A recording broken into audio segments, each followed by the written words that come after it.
بسم اللہ الرحمن الرحیم۔ آج تک کے معزز ناظرین السلام علیکم۔ اب کس نمبر 95 ملاحظہ فرمائیں۔ اس نے وہی کچھ کیا جو ایسے موقع پر حشام جیسے ہٹ دھرم لوگ کرتے ہیں۔ وہ اپنے بیٹے کو میانہ میں چھوڑ کر خاموشی سے واپس پاک پتن آیا۔ اس نے سیف کو بری طرح ڈرایا، دھمکایا اور کہا کہ وہ اپنی بیٹی کو لے کر کہیں روپوش ہو جائے، ورنہ بیٹی کی عزت اور جان دونوں سے ہاتھ دھونے پڑیں گے۔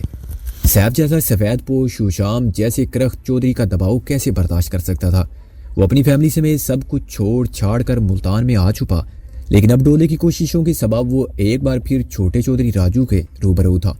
ڈولے بیچارے نے جو کچھ کیا اچھی نیت سے کیا تھا اور ایسا کرتے ہوئے بہت سی تکلیفیں بھی اٹھائی تھی، لیکن اس کا نتیجہ کچھ اچھا نہیں نکلا تھا۔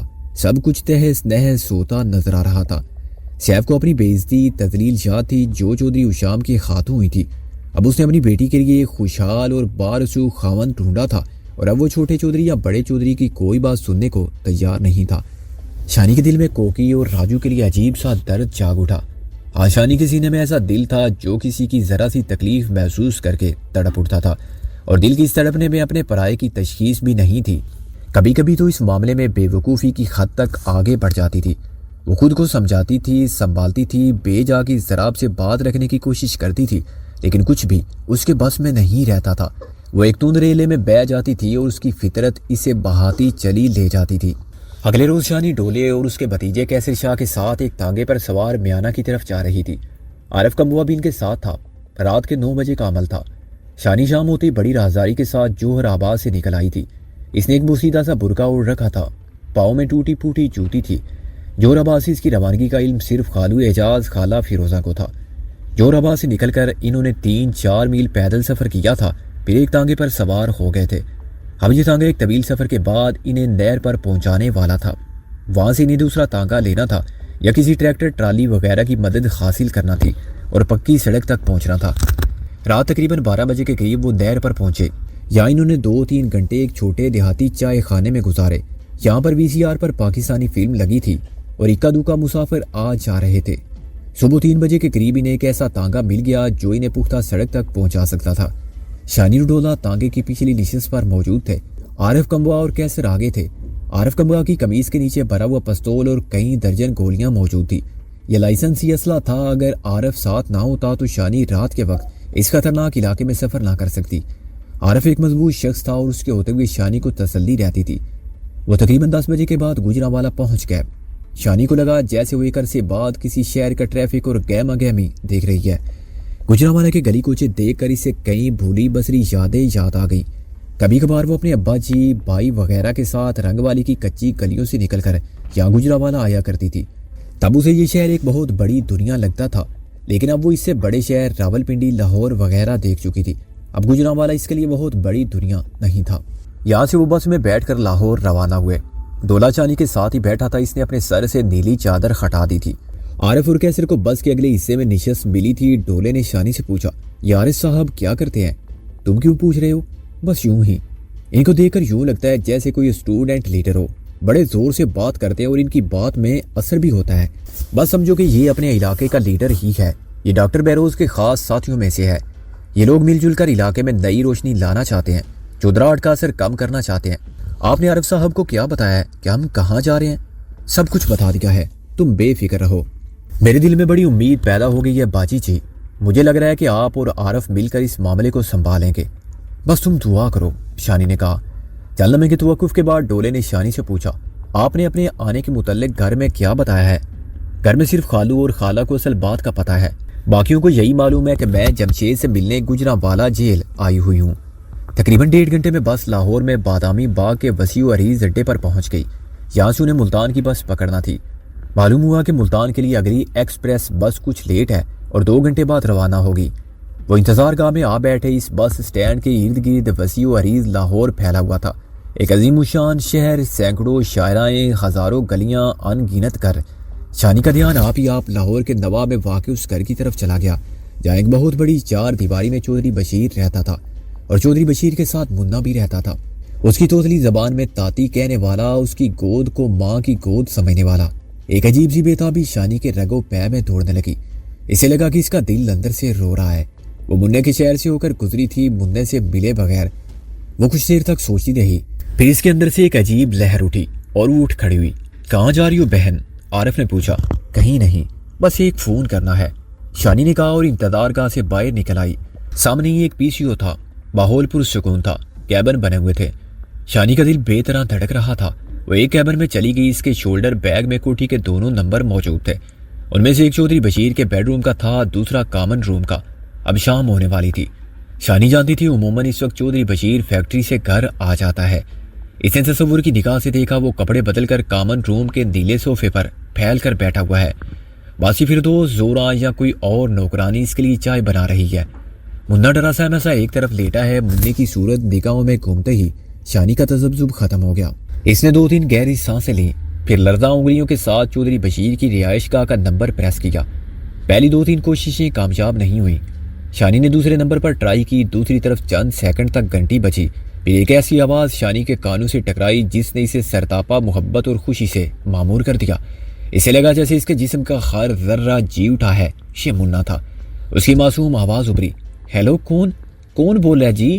شانی کا دل چاہ اب اسے پکارے، اسے بتائے کہ وہ کون بول رہی ہے، لیکن وہ ایسا کر کے اس معصوم کو کسی ہیجان میں مبتلا نہیں کر سکتی تھی۔ ہیلو، آپ کو کس سے بات کرنی ہے؟ معصوم آواز پھر ابھری۔ شانی نے اپنی سسکی ضبط کرنے کے لیے ہونٹوں پر ہاتھ رکھ لیا۔ اچانک ریسیور مننے کے ہاتھ سے لے لیا گیا۔ ایک باری برکم آواز ابھری، ہیلو، کون؟ یہ چودھری بشیر کی آواز تھی۔ وہ اس آواز کو کیسے بھول سکتی تھی؟ یہ وہ شخص تھا جس نے شانی کو بہت سی مصیبتوں سے بچایا تھا اور بدلے میں بہت سی نئی مصیبتیں شانی کی جھولی میں ڈالی تھی۔ اس نے شانی پر احسان کیے، لیکن ہر احسان کو ایک جبر سے نتھی کر دیا۔ اس کی باروب آواز سنتے ہی شانی کو اپنے چہرے پر نہایت ناپسندیدہ ہونٹوں کا لمس محسوس ہوا اور اس کا دل کراہت سے بھر گیا۔ ہیلو، کون بول رہا ہے؟ اس مرتبہ چودھری نے نسبتاً بلند اور کرخت آواز میں پوچھا۔ شانی اب بھی خاموش رہی۔ ریسیور زور سے کریڈل پر پٹک دیا گیا۔ شانی ریسیور کان سے لگائے اپنے آنسو پونچھتی رہی۔ اس کا جسم لرز رہا تھا۔ چند سیکنڈ بعد اس نے ایک بار پھر ہمت کی اور چودھری بشیر کے نمبر پریس کیے۔ 1-2 سیکنڈ میں دوبارہ چودھری بشیر کی آواز ابھری، ہیلو، کون؟ شانی خاموش رہی۔ تاہم وہ جانتی تھی کہ اگر اس نے چند سیکنڈ مزید بات نہ کی تو چودھری حسب عادت فون بند کر کے ریسیور کریڈل پر سے اٹھا دے گا۔ وہ ہمت کر کے بولی، ہیلو، میں شانی بات کر رہی ہوں۔ دوسری طرف سناٹا چھا گیا۔ بس چودھری کی بھوجل سانسیں سنائی دیتی رہی۔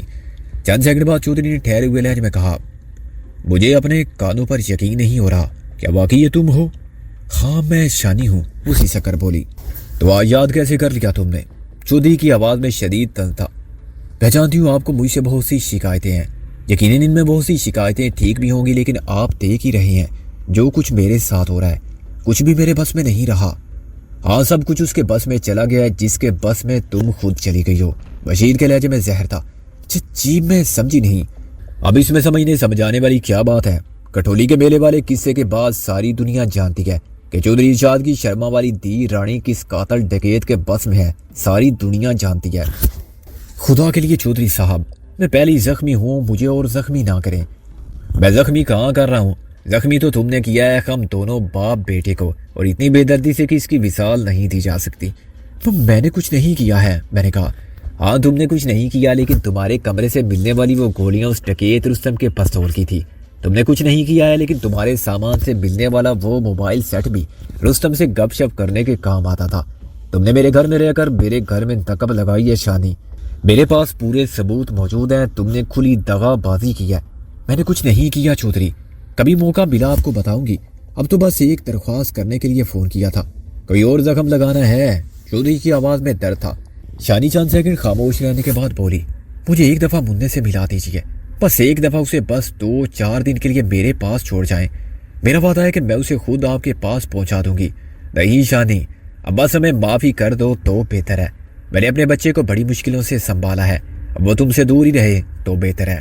میں بھی شاید یہی چاہتی ہوں کہ وہ مجھ سے دور رہے، لیکن اسے اس طرح تو مجھ سے جدا نہ کرے۔ اس طرح کرنے سے وہ اپنے آپ میں ٹوٹ پھوٹ جائے گا۔